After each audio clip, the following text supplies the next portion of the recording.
एक छोटी सी 6 साला मासूम बच्ची सड़कों पर टिश्यू पेपर्स बेच रही थी। चेहरे पर मुस्कुराहट लिए ये इधर से उधर फुदकती फिर रही है। ग्राहकों को आते देखकर अपनी छोटी सी टोकरी उनके सामने करती हुई कहती, आपको टिश्यू पेपर्स चाहिए? वो खातून के सामने से गुजरती है तो देखती है कि वो रो रही है। मासूम बच्ची इसके पास रुक जाती है। खातून ने भी अश्कबार आंखों से उस प्यारी सी बच्ची को देखा जो चेहरे पर खूबसूरत मुस्कुराहट लिए उसे टिश्यू पेपर्स का पैकेट पेश कर रही थी।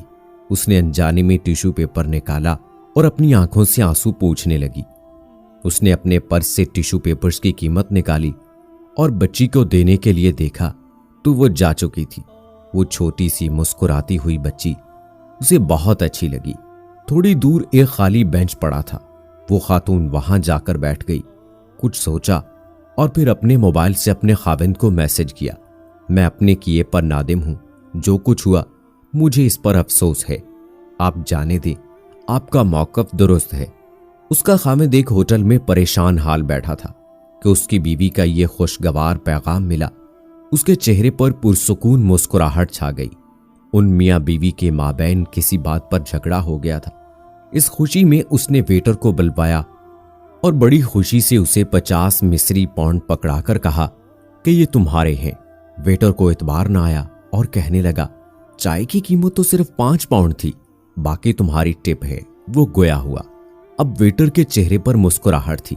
वेटर को इतनी बड़ी रकम का मिलना कोई मामूली बात ना थी। उसने एक फैसला किया और इस बूढ़ी फकीर औरत के पास जा पहुंचा जो फुटपाथ पर कपड़ा बिछाए चॉकलेट और टॉफियां बेच रही थी। उसने 1 पाउंड की चॉकलेट खरीदी और उसे मुस्कुराते हुए 10 पाउंड पकड़ा दिए। बाकी पाउंड तुम्हारे लिए, उसने कहा और अपने काम पर वापस चल दिया। बूढ़ी खातून बार बार इस 10 पाउंड के नोट की तरफ देख रही थी जो उसे बगैर किसी मेहनत और सिले के मिल गए थे। उसके चेहरे पर बेहद मुस्कुराहट थी। उसका दिल मारे खुशी के बिलियों उछल रहा था। उसने जमीन पर बिछाए हुए अपने सामान को समेटा और सीधी कसाब की दुकान पर जा पहुंची। उसे और उसकी पोती को गोश्त खाए कितनी मुद्दत गुजर चुकी थी।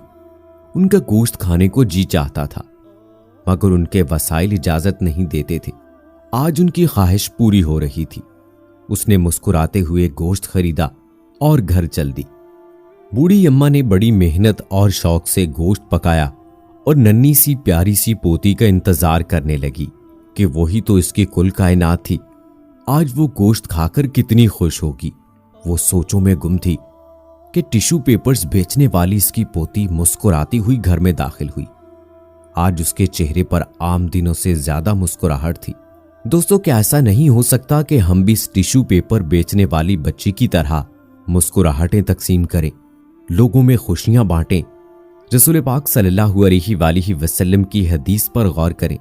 रसूल करीम सल्लल्लाहु अलैहि वसल्लम ने एक हदीस में अपनी उम्मत की रहनुमाई फरमाई और चेहरे की मुस्कुराहट की जानिब तवज्जो दिलाते हुए फरमाया कि तुम्हारे अपने भाई के साथ मुस्कुराते हुए चेहरे से पेश आना भी सदका है।